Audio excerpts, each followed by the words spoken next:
ഭയമല്ല, മുൻകരുതലാണ് ഒരു രോഗത്തിൽ നിന്നും രക്ഷിക്കുന്നത്. മുൻകരുതൽ കൃത്യമായി എടുക്കണമെങ്കിൽ രോഗം എന്താണെന്നും പകരുന്നത് എങ്ങനെയെന്നും തടയേണ്ട വഴികളേതെന്നും അറിഞ്ഞിരിക്കണം. മൃഗങ്ങളിൽ നിന്നും മൃഗങ്ങളിലേക്ക് പടരുന്ന രോഗമാണ് നിപ്പ. വൈറസ് ബാധയുള്ള വവ്വാലുകളിൽ നിന്നോ പന്നികളിൽ നിന്നോ ഇത് മനുഷ്യരിലേക്ക് പകരാം. മനുഷ്യരിൽ നിന്ന് മനുഷ്യരിലേക്കും നിപ്പ പകരാറുണ്ട്. വൈറസ് ബാധിച്ചാൽ 4 മുതൽ 14 ദിവസം വരെയുള്ള കാലയളവിനുള്ളിൽ രോഗം പ്രത്യക്ഷപ്പെടാം.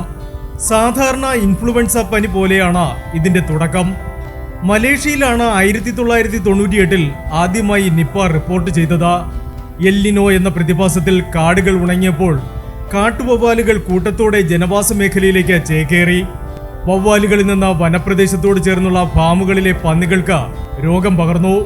തുടർന്ന് പന്നികളിൽ നിന്ന് മനുഷ്യരിലേക്ക് വൈറസ് ബാധിച്ചു. ദശലക്ഷക്കണക്കിന് പന്നികളെ കൊന്നൊടുക്കിയാണ് മലേഷ്യ നിപ്പയെ അതിജീവിച്ചത്. പിന്നീട് ഇതുവരെ അവിടെ രോഗം റിപ്പോർട്ട് ചെയ്തിട്ടില്ല. 1999 സിംഗപ്പൂരിൽ നിപ്പ റിപ്പോർട്ട് ചെയ്തു. 2001 ബംഗ്ലാദേശിലും പശ്ചിമ ബംഗാളിലെ സിലിഗുരിയിലും നിപ്പ സ്ഥിരീകരിച്ചു. തൊണ്ടയിൽ നിന്നും മൂക്കിൽ നിന്നുമുള്ള സ്രവം, രക്തം, മൂത്രം, തലച്ചോറിലെ സെറിബ്രോസ്പൈനൽ ഫ്ലൂയിഡ് എന്നിവയിൽ നിന്ന് real time polymerase chain reaction അഥവാ RT-PCR വഴി വൈറസിനെ വേർതിരിച്ചെടുക്കാം. എലീസ പരിശോധനയിലൂടെയും നിപ്പ തിരിച്ചറിയാം. വൈറസ് ബാധയുള്ള വവ്വാലുകളുടെ കാഷ്ടം മനുഷ്യ ശരീരത്തിലെത്തിയാൽ രോഗം ബാധിക്കും. വവ്വാലുകൾ ധാരാളമുള്ള സ്ഥലങ്ങളിൽ കലങ്ങളിൽ ശേഖരിക്കുന്ന കള്ള് ഒഴിവാക്കണം.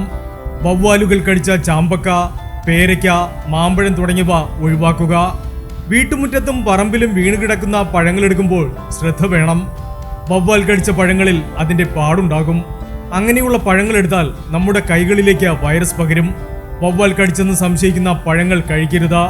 മണ്ണിൽ കുഴിച്ചിടണം. അത്തരം പഴങ്ങൾ മൃഗങ്ങൾക്കും കഴിക്കാൻ നൽകരുത്. ഇത്തരം പഴങ്ങൾ കൈകാര്യം ചെയ്യുമ്പോൾ കൈകൾ വൃത്തിയായി കഴുകണം.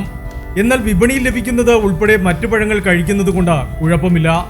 മുൻകരുതലെന്ന നിലയിൽ പഴങ്ങൾ ആദ്യം സോപ്പ് വെള്ളത്തിലും പിന്നീട് നല്ല വെള്ളത്തിലും കഴുകി ഉപയോഗിക്കാം. സോപ്പ് വെള്ളത്തിൽ കഴുകുമ്പോൾ ഒട്ടുമിക്ക വൈറസും നശിക്കും.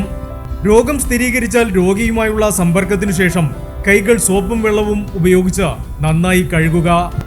മാരകമാണെങ്കിലും ചിക്കൻ ഗുനിയ, ഡെങ്കിപ്പനി തുടങ്ങിയവ പോലെ നിപ്പ വ്യാപകമായി പടരില്ല. എങ്കിലും കരുതൽ നിർബന്ധമായി വേണം. സാധാരണയായി 4 തരത്തിലാണ് നിപ്പ പകരുന്നത്. രോഗം ബാധിച്ചവർ തുമ്മുകയോ ചുമയ്ക്കുകയോ ചെയ്യുമ്പോൾ രോഗാണുക്കൾ വായുകണികയിലൂടെ പകരും. കൂടാതെ രോഗിയുടെ സ്രവങ്ങളിലൂടെയും രോഗാണുവാഹകരായ വവ്വാലുകളിൽ നിന്ന് മറ്റു ജന്തുക്കളിലേക്കും അവയിൽ നിന്ന് മനുഷ്യരിലേക്കും രോഗം പകരാം. മാത്രമല്ല രോഗികൾ കൈകാര്യം ചെയ്ത സാധനങ്ങളിലൂടെയും നിപ്പ പകരാം. Health max Malayalam.